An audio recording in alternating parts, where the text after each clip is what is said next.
Hello, Brad. It's been 4 years since the last time that we met. How are you?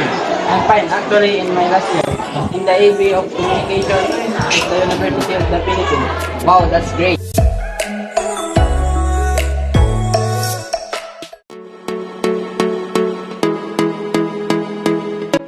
This why in please talk about the COVID-19. Yes, sir, is brother.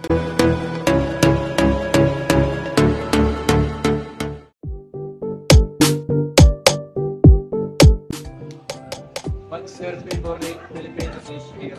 My favorite dish is adobo. How about you, Louie? My favorite dish is sinigang.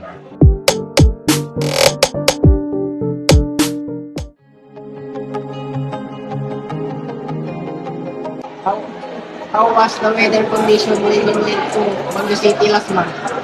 The weather in Baguio City was cold and foggy last month.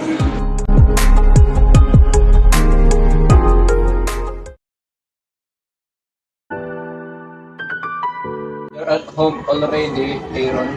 How was school? It's okay. School was great. Oh, and by the way, can I go to a birthday party on Saturday? Sure, Aaron, you can go to party since it's the weekend.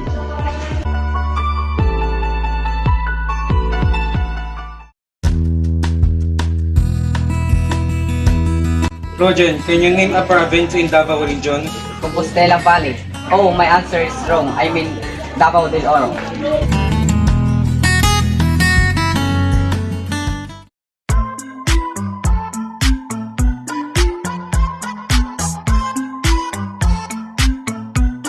Right, I'm already. I think we need to go back to classroom.